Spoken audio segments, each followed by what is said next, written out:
Grandes ideas de la filosofía. Filosofía de la ciencia.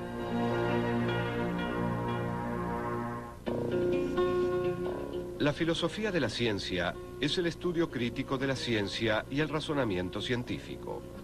Se ocupa de preguntas como: ¿puede la ciencia explicar el mundo o tan solo lo describe? ¿Existe la ciencia verdaderamente objetiva? ¿Cuál es el límite entre la ciencia y la no ciencia? ¿Existen las leyes de la naturaleza?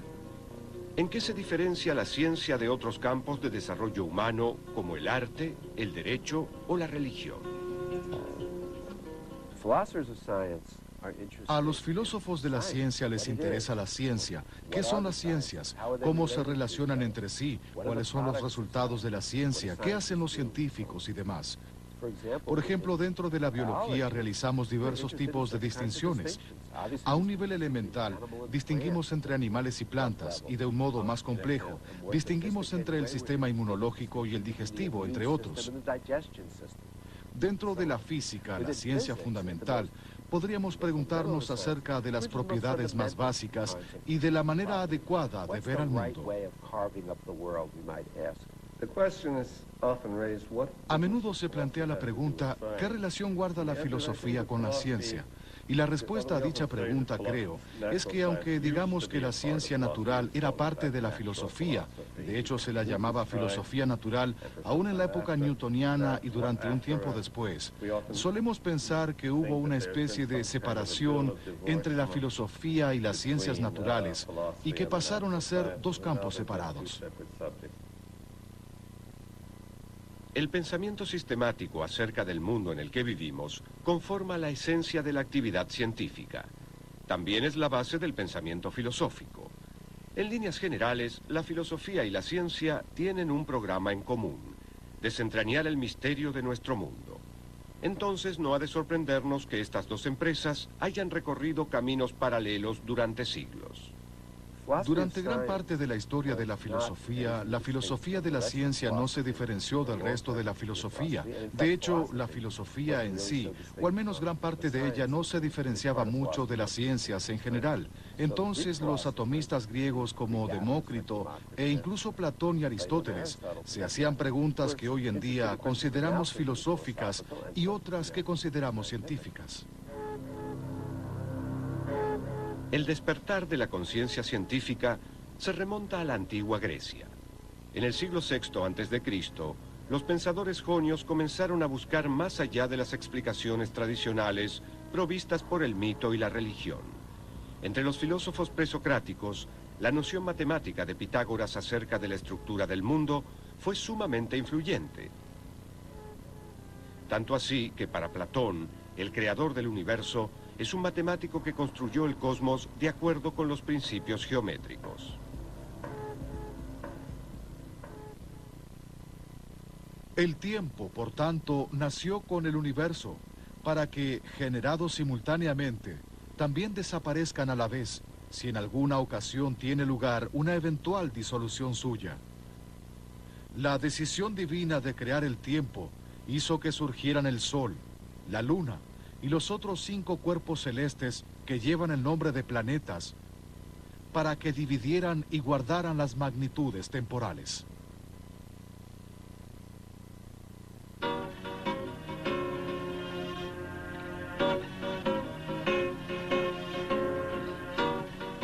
De todos los pensadores griegos que contribuyeron al desarrollo del conocimiento científico, Aristóteles fue quien marcó el rumbo de la ciencia occidental.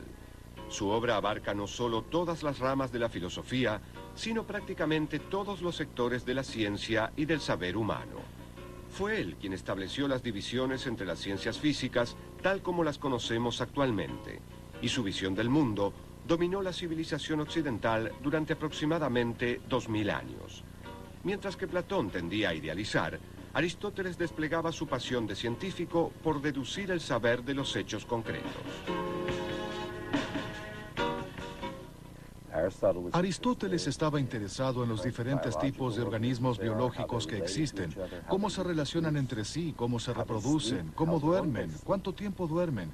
Y también estaba interesado en preguntas filosóficas, tales como ¿cuál es la causa última de sus movimientos? ¿Por qué hay animales sobre la faz de la Tierra? Y por supuesto, también estaba interesado en preguntas filosóficas mucho más generales, como por ejemplo, ¿cuáles son las principales categorías de la existencia?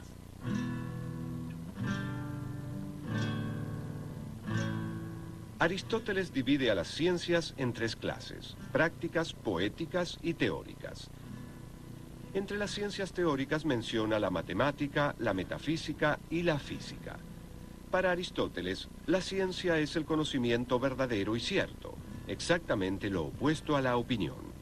En su analítica posteriora, Aristóteles aplicó el rigor de la lógica, una disciplina creada esencialmente por él para formular un proceso metodológico a fin de adquirir conocimiento científico. Él sostenía que solo podemos comprender el mundo procediendo de manera deductiva a partir de principios primeros para alcanzar conclusiones incontrovertibles. La predilección del científico por inferir conclusiones particulares a partir de reglas generales tiene sus orígenes en Aristóteles. El razonamiento inductivo pasó a un segundo plano respecto del pensamiento deductivo. En realidad, la inducción no jugó un papel muy importante debido a la idea equivocada de Aristóteles de que la inducción era un sostén provisorio y que cuando uno descifrara qué estaba sucediendo, era posible encontrar ciertos principios a priori a partir de los cuales se podría aplicar la deducción. El énfasis aristotélico en la lógica deductiva dominó la ciencia occidental durante siglos e influyó profundamente sobre diferentes pensadores como Euclides de Alejandría, uno de los matemáticos más importantes del período clásico. El método axiomático euclidiano, inspirado en la lógica aristotélica, apuntaba a reducir todos los enunciados de la geometría a ciertas hipótesis básicas y establecer una norma para la metodología científica que habría de permanecer vigente durante siglos. Las leyes de la naturaleza no son sino pensamientos matemáticos de Dios.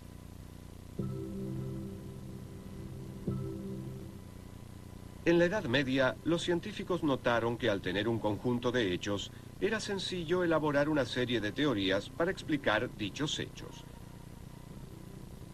Guillermo de Ockham, un filósofo y teólogo del siglo XIV, propuso que para explicar un fenómeno es preciso optar por la explicación más sencilla. Puede no ser estrictamente la correcta, pero si se toma el camino más directo, hay mayores probabilidades de llegar a la respuesta adecuada más rápido.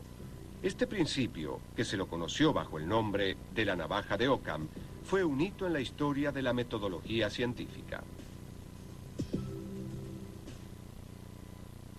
La pluralidad no ha de ser postulada a menos que sea necesario.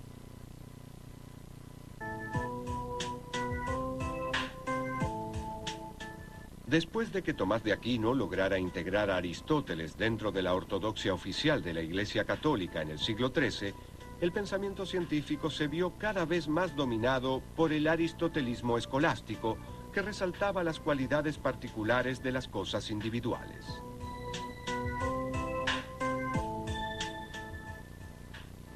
En el aristotelismo había 4 elementos: tierra, agua, aire y fuego. Cada uno de ellos tenía una naturaleza propia que les otorgaba ciertas propiedades innatas. El agua era húmeda y fría. La tierra era seca y fría. La tierra era pesada por naturaleza. El fuego era liviano por naturaleza. Y entonces, ese tipo de propiedades, el frío, la humedad, la sequedad, su peso, su liviandad, simplemente se explicaban a través de su naturaleza innata, lo que se conocía como forma sustancial, y no se daban mayores explicaciones. Simplemente eran así por naturaleza, y esa era la única explicación que podía darse respecto de su comportamiento. Luego, en el siglo XIV, los textos clásicos que habían desaparecido de Occidente por siglos comenzaron a reaparecer y encendieron la llama del saber y el descubrimiento que caracterizó al Renacimiento.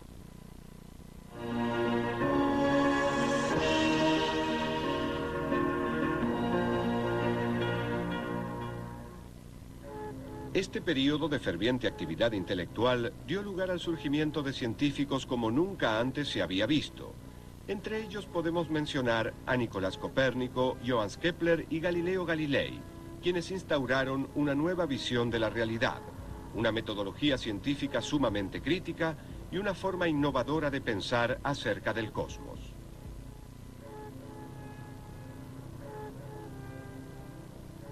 ¿Eran filósofos? ¿Se consideraban filósofos? Bueno, de cierta manera sí. Después de la publicación del Mensajero Sideral en 1610, Galileo abandonó la universidad e ingresó a la corte. En primer lugar, le ofrecieron el cargo de matemático del Gran Duque de Toscana en la corte de Florencia. Pero él insistió para servir como matemático y filósofo del Gran Duque.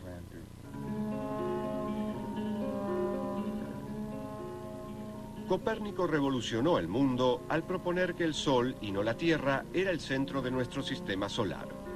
Kepler amplió la teoría del sistema copernicano, postulando que los planetas se mueven en órbitas elípticas y no en círculos perfectos como se creía anteriormente.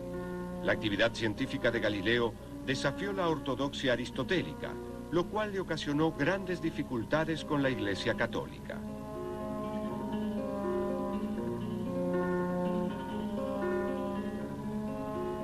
Es probable que el relato de que Galileo arrojaba objetos de la Torre de Pisa sea apócrifo, pero es cierto que Galileo realizaba experimentos que contradecían las enseñanzas de Aristóteles de que los objetos más pesados caían a mayor velocidad que los más livianos.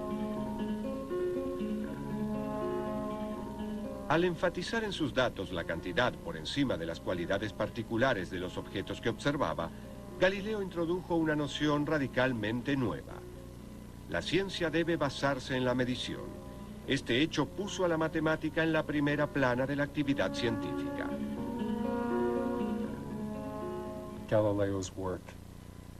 Hoy en día se considera la obra de Galileo, por supuesto en estrecha relación con el copernicanismo y su astronomía observacional, pero creo que sus contemporáneos lo consideraban al menos igualmente importante por haber descubierto cómo comprender la caída libre en términos matemáticos. Dio la primera explicación matemática sobre la caída de los cuerpos pesados y sobre el movimiento de los proyectiles, lo cual fue muy sorprendente. Hoy en día, estos son temas muy simples para todos los que asisten a la escuela secundaria, pero en esa época eran descubrimientos verdaderamente extraordinarios. La filosofía está escrita en este grandísimo libro que continuamente está abierto ante nuestros ojos, el universo, pero no puede entenderse si antes no se procura entender su lengua y conocer los caracteres en los cuales está escrito. Este libro está escrito en lengua matemática y sus caracteres son triángulos, círculos y otras figuras geométricas, sin las cuales es totalmente imposible entender humanamente una palabra y sin las cuales nos agitamos vanamente en un oscuro laberinto. El filósofo inglés Francis Bacon sentó las bases del método científico moderno y contribuyó fundamentalmente a catalizar la revolución científica que tuvo lugar tiempo después. Según Bacon, la verdad se obtiene solamente a través del experimento. La misión del científico es la de impulsar el progreso descubriendo la evidencia que sirve para respaldar o refutar una proposición. Formuló una manera totalmente nueva de interrogar al mundo.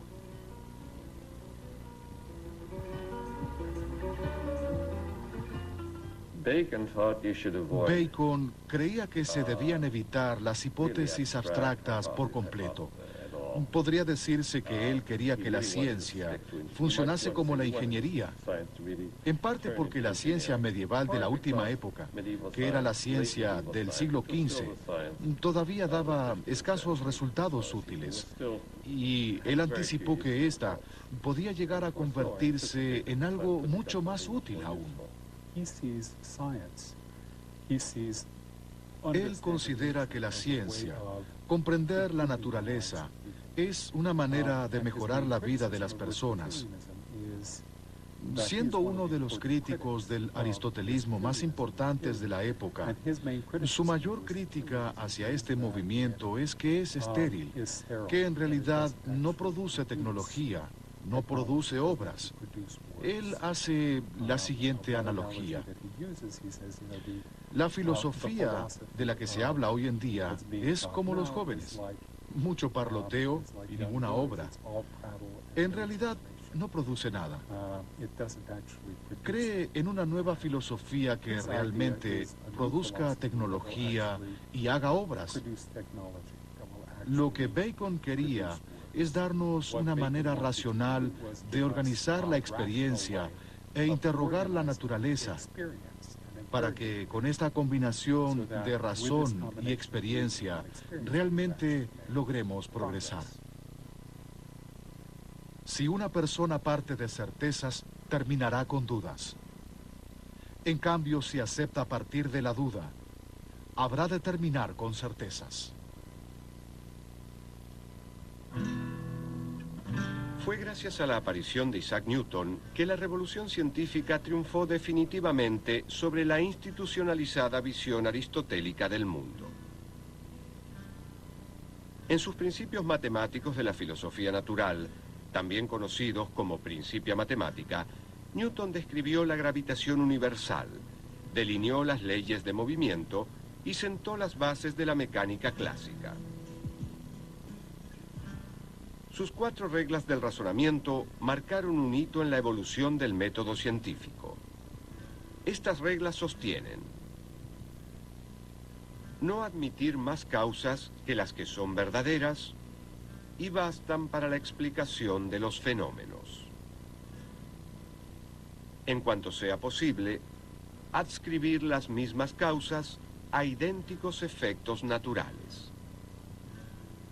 Considerar como propiedades de todos los cuerpos aquellas que no pueden ser aumentadas ni disminuidas y que se encuentran en todos los cuerpos en que es posible experimentar, pues las propiedades de los cuerpos no se conocen más que por experimentación.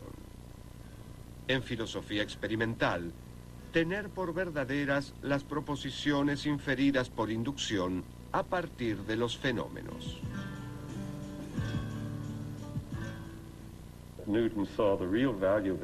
Newton vio que la inducción adquiere verdadero valor cuando se la combina con hipótesis del tipo que a Bacon probablemente no le hubiesen gustado. Y esto es bastante sofisticado. Creo que a Newton se lo desestimó como filósofo de la ciencia. Newton creó una combinación bastante sofisticada de formación de hipótesis e inducción, que pasó a ser el característico enfoque británico de la física. Al establecer sus leyes de movimiento, Newton manifestó su implícita convicción de que las leyes rigen el comportamiento del mundo natural. Pero, ¿a qué nos referimos con leyes de la naturaleza? ¿Existen al igual que un árbol o una mesa? ¿Son entidades que hacen que las cosas sucedan y dirigen el universo físico como las leyes promulgadas por una legislatura? ¿O juegan un papel diferente dentro del cosmos? Una pregunta que sin duda será de gran interés para los filósofos es: ¿qué son las leyes? Cabe destacar que los científicos pueden llevar adelante su trabajo sin preguntarse realmente qué son las leyes. Por supuesto se preguntarán qué son las leyes, ya que están interesados en las leyes de la física, de la luz, de la gravedad, de la biología, de la teoría del aprendizaje y demás. Pero pueden investigar y descubrir estas leyes, o al menos hacer conjeturas sobre lo que las mismas pueden ser, sin haber respondido nunca a la pregunta ¿qué es una ley? Desde que Aristóteles declaró que es necesario conocer las primeras causas, una de las leyes fundamentales de la ciencia fue la de la causalidad, la noción de que siempre que se produce un cambio en el estado del mundo, algo tiene que haberlo ocasionado. Sin embargo, el filósofo escocés David Hume planteó que no existe evidencia irrefutable de que dicha causalidad sea una característica propia de este mundo. Asumimos que al arrojar una moneda, esta caerá al suelo porque ello es lo que ocurrió siempre en el pasado. pero que algo haya ocurrido en el pasado no es garantía de que ello vuelva a suceder en el futuro. Hume sostenía que el razonamiento inductivo que parte de la experiencia no manifiesta una ley de la naturaleza, sino un hábito de la mente. Si la causalidad no existe, la ciencia se encuentra en graves problemas. Entonces, ¿cómo utilizar hechos para respaldar una teoría científica si no se puede inferir una relación causal entre los mismos?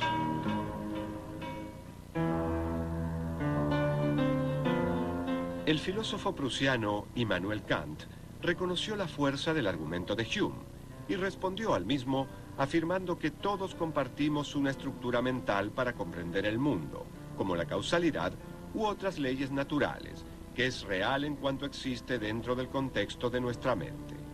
No es importante si existe o no en el mundo, porque ello sencillamente no puede llegar a conocerse. No podemos conocer más allá de lo que está en nuestra mente, con lo cual la realidad definida por las categorías de la experiencia, según Kant, comprende la totalidad del conocimiento humano. Provista del método científico de Newton y el argumento kantiano sobre el conocimiento, la ciencia hizo eclosión en los siglos XVIII y XIX. Uno por uno, los misterios de la naturaleza fueron develándose. Las especies evolucionaron, los objetos de la naturaleza interactuaron de manera predecible y los cielos obedecieron leyes incontrovertibles. El mundo tenía sentido y la razón triunfó sobre la ignorancia.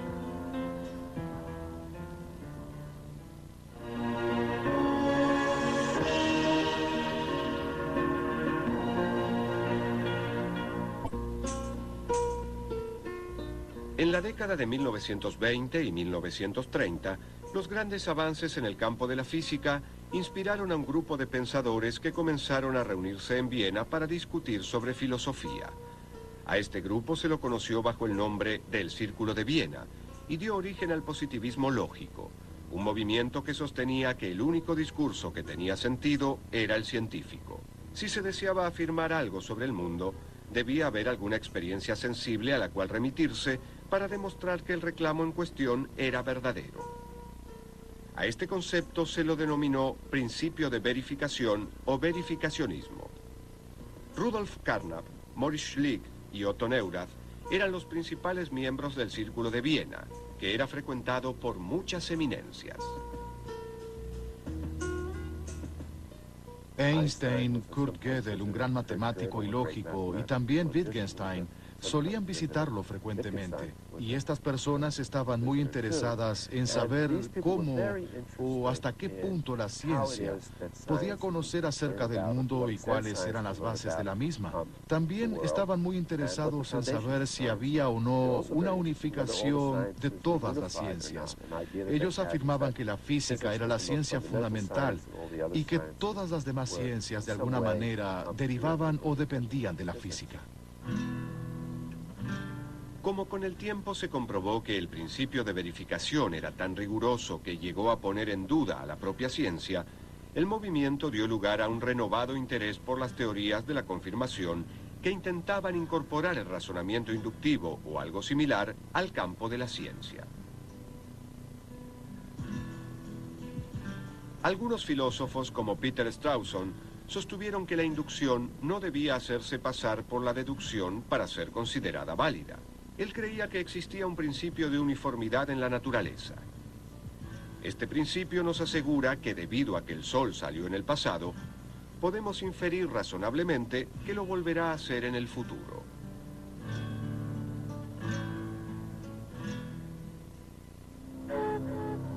El filósofo austríaco Karl Popper sostuvo que los científicos no infieren teorías de la observación imparcial de los hechos, sino todo lo contrario. Todos los problemas e hipótesis anteriores guían sus observaciones. En claro contraste con el verificacionismo del Círculo de Viena, Popper remarcó la importancia del criterio de falsabilidad. Una teoría no debe ser aceptada a menos que pueda determinarse qué experiencia o hecho demostrarían su falsedad. La tarea del científico es formular teorías y contrastarlas con sus observaciones. Si la hipótesis resiste la prueba de refutación, puede aceptarse provisionalmente. La gran ventaja de la falsación sobre la verificación es que 1000 observaciones no bastan para verificar una teoría, pero una sola es suficiente para refutarla. Popper tenía una visión general muy interesante sobre la naturaleza y el desarrollo de la ciencia y del conocimiento científico. Y pensaba que de hecho cualquier teoría que hubiera sido formulada sería refutada eventualmente, ya que podemos adquirir cada vez más conocimiento y nuestras respuestas pueden estar cada vez más cerca de ser correctas y verdaderas. Y era poco probable que alguna vez diéramos de manera exacta con una teoría completamente verdadera. Popper pensaba que el razonamiento inductivo era una especie de ilusión óptica. Sostuvo que utilizamos un método de prueba y error que puede parecer inductivo, pero cuya estructura lógica era completamente diferente. Las conjeturas son nuestros globos de ensayo. Las ponemos a prueba criticándolas y tratando de reemplazarlas, intentando demostrar que puede haber conjeturas mejores o peores y que las mismas pueden mejorarse. El lugar que ocupa el problema de la inducción ha sido usurpado por el problema de la bondad o maldad comparativa de las conjeturas o teorías contrarias que han sido propuestas.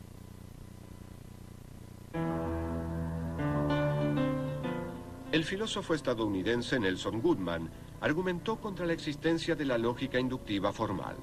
Su obra, Nuevo enigma de la inducción, intentó demostrar que para cada hipótesis confirmada por la evidencia, existe un número infinito de hipótesis alternativas que son contradictorias con la primera, pero que también podrían ser confirmadas por dicha evidencia. En otras palabras, una teoría nunca puede confirmarse por medio de la observación. En un artículo publicado en 1947, Nelson Goodman, un filósofo maravilloso, relacionó las leyes con la inducción de un modo extraordinario. Y hoy en día, este tema es frecuentemente abordado, sugiriendo que las únicas hipótesis que pueden ser proyectadas de manera inductiva son las hipótesis tipo ley. Es decir, las hipótesis que se asemejan a las leyes en otros aspectos, además de sus características sintácticas. Una manera de rescatar a la inducción es dejar de querer alcanzar la certeza de la deducción y en lugar de ello, luchar por lograr la probabilidad estadística. La teoría de la confirmación bayesiana, que recibió su nombre en honor al matemático inglés del siglo XVII, Thomas Bayes, es un método de inferencia estadística que combina el sentido común y la evidencia observacional para posibilitar la inducción dentro de un mundo incierto. Es un modelo de realidad en el que se prefiere utilizar el concepto probablemente en lugar de siempre.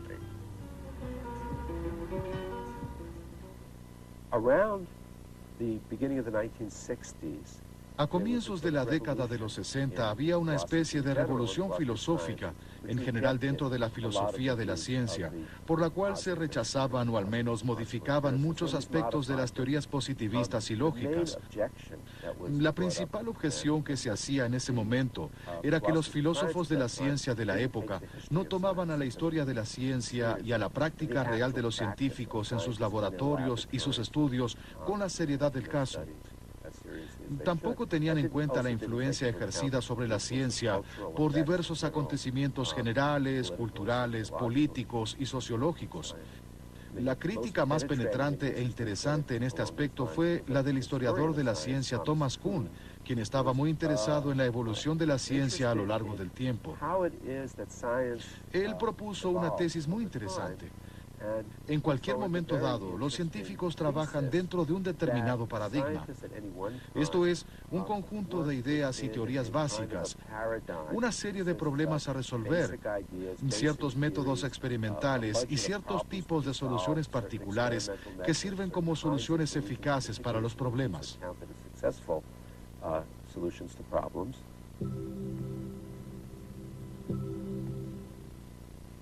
Kuhn enfatizó la importancia del contexto histórico y social dentro de la actividad científica. Se preguntaba por qué en un momento dado de la historia algunas teorías se aceptaban mientras que otras no. Para encontrar la respuesta a dicha pregunta, Kuhn creó la noción de paradigma. Según Kuhn, un paradigma es una descripción científica del mundo que es generalmente aceptada y provee un modelo de investigación.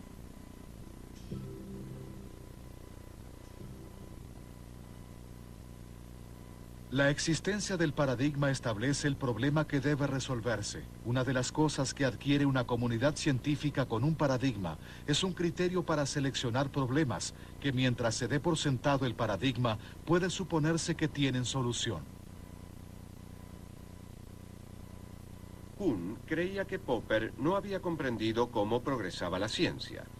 La ciencia no se ocupa de crear teorías y luego confirmarlas o rechazarlas, sino más bien de solucionar problemas. El proceso sistematizado de resolución de problemas es lo que Kuhn denominó ciencia normal. Pero Kuhn también pensaba que en un cierto punto de la práctica de la ciencia normal, o mejor dicho, en varios puntos, surgirían problemas que no podrían solucionarse a través del paradigma teórico que había sido aceptado. Y cuando esto ocurre, lo que suele suceder es que sobreviene una revolución dentro de la ciencia y una nueva teoría. Un nuevo paradigma surge para reemplazar el anterior. Algo similar a esto ha sucedido claramente, al menos algunas veces, a lo largo de la historia de diversas ciencias, típicamente en la física. El cambio que se produjo del paradigma de la mecánica clásica, la visión del mundo newtoniana de las partículas que se mueven recorriendo trayectorias, a la visión de la mecánica cuántica, es un buen ejemplo del cambio de paradigmas.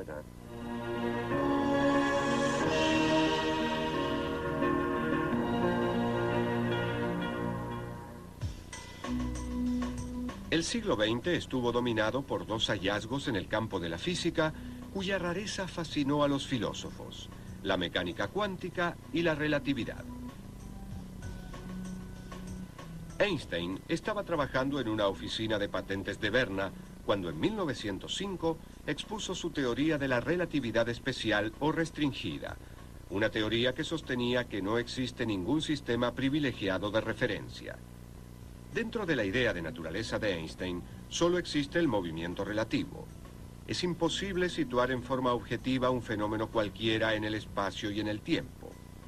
Luego, en su teoría de la relatividad general, Einstein intentó unificar bajo un mismo principio la inercia y la gravedad, dos fuerzas de la naturaleza que se habían mantenido separadas desde el advenimiento de la física newtoniana. No es que se haya descartado a la física newtoniana, sino que la misma fue reemplazada. Las implicancias de la teoría de Newton todavía pueden ser aceptadas en su mayoría, pero la teoría de Einstein trajo consecuencias experimentales nuevas que se ajustan mejor a los experimentos reales. Y, de hecho, una de las consecuencias de la teoría de Einstein comprende un momento especial en la historia de la física. La teoría de la relatividad general de Einstein predijo que la luz que viaja cerca de un cuerpo tan pesado como el Sol sufriría los efectos de la gravedad.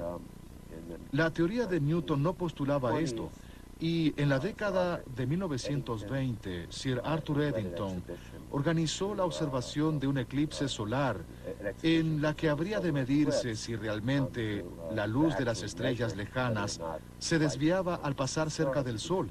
Y de hecho descubrieron que los resultados se acercaban más a lo propuesto por la teoría de Einstein que la de Newton.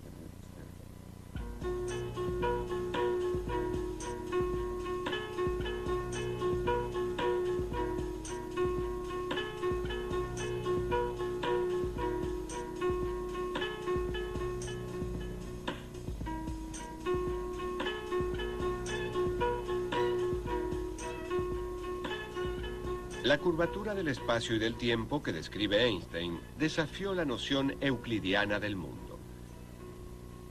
Casi de la noche a la mañana, las nociones clásicas de espacio, tiempo, materia y movimiento pasaron a ser obsoletas. Había surgido un nuevo paradigma con implicancias que trascendieron el campo de la física. El segundo hallazgo importante de la física del siglo XX fue la mecánica cuántica.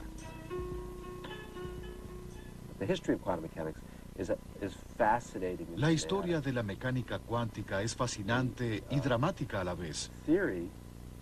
La teoría se desarrolló por etapas a comienzos del siglo XX. Uno de los principales problemas que los físicos debieron enfrentar en esta época fue cómo pensar acerca del átomo. En un principio, al átomo se lo consideraba como una especie de sistema planetario en miniatura, con el núcleo en el centro y los electrones orbitando alrededor del átomo.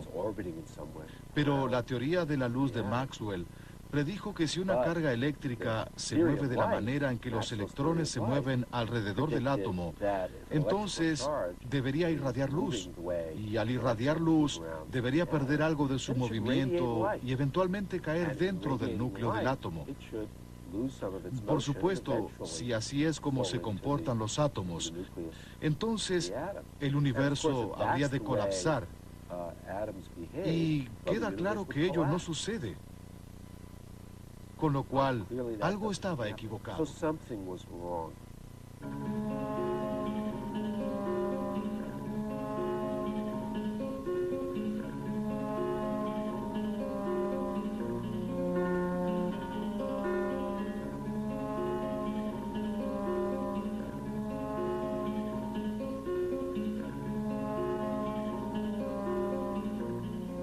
El físico danés Niels Bohr propuso combinar el modelo del sistema planetario en miniatura con las nuevas ideas radicales propuestas por Max Planck.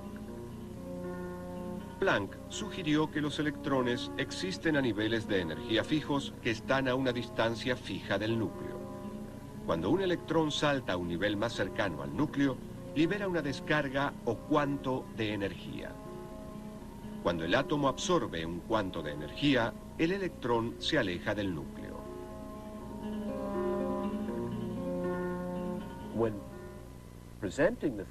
Al presentar la teoría, los físicos dirán a menudo que es posible realizar mediciones y determinar la posición dentro de un área muy pequeña de una partícula, un electrón, pero no es posible hacer simultáneamente mediciones de su velocidad y viceversa.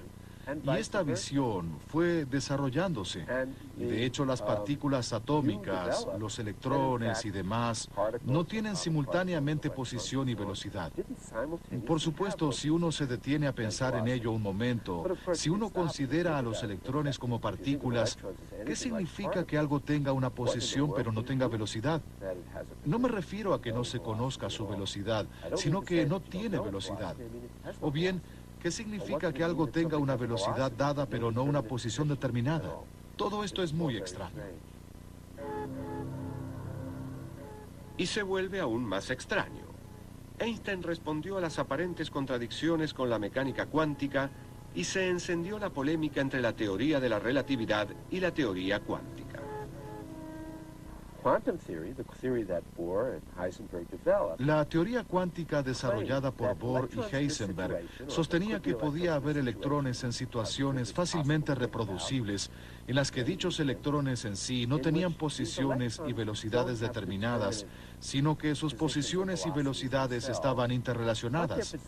¿Qué significaba esto?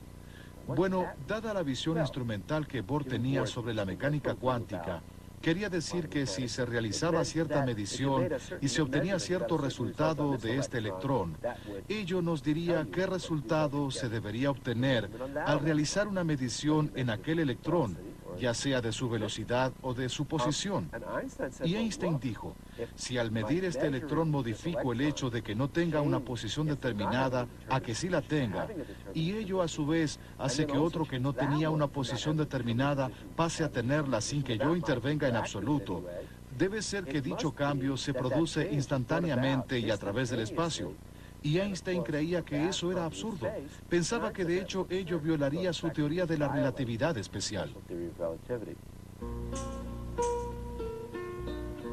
Entre los aspectos característicos de la teoría cuántica se encuentra la noción de que dos objetos que están en diferentes posiciones pueden interactuar simultáneamente.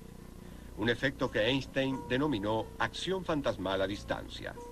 También desarrolló la noción de superposición, el principio según el cual, mientras no se pueda observar un objeto, el mismo se encuentra en todos los estados posibles de manera simultánea. El acto de la observación es lo que hace que un objeto esté limitado a una sola posibilidad. Una vez dije que existen muchas interpretaciones sobre la mecánica cuántica. Cada una de ellas recibe el apoyo de su creador y 6 amigos suyos. Y me han dicho que mencionar 6 es ser demasiado optimista. Entonces se presenta esta extraña situación en la que tenemos una teoría, sabemos cómo usarla, sabemos cómo hacer predicciones. Y para muchas personas como los positivistas, ello ya sería suficiente. Pero para muchos físicos y muchos filósofos no lo es, pues desearíamos tener algún tipo de comprensión acerca de lo que dicho formulismo expresa. El debate entre estos dos sistemas radicalmente diferentes, el físico y el metafísico, todavía permanece encendido. Por un lado, los físicos cuánticos emplean el cálculo estadístico y el principio de la incertidumbre, mientras que Einstein señalaba que Dios no juega a los dados con el universo. La teoría cuántica sugiere una realidad física azarosa y discontinua en la que las causas pueden tener efectos simultáneos a distancia, mientras que la teoría de la relatividad percibe al cosmos como algo relacional y continuo. Entonces, científicos y filósofos continúan entablando un intenso e ininterrumpido diálogo para lograr dar una explicación acerca de la naturaleza del mundo.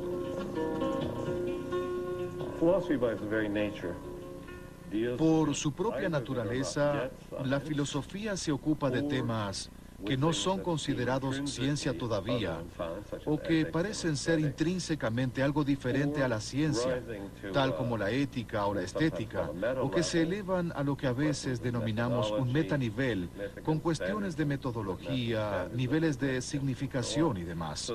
Entonces, parte de la filosofía debe ser ciencia que está por nacer. La filosofía funciona como una cuna para las ciencias del mañana. ¿Por qué ciertas personas se dedican a ser filósofos? Porque están interesadas en demasiadas cosas, al menos esa es mi experiencia personal. Entonces a uno le interesa la cultura griega, pero también la matemática, la física y la historia.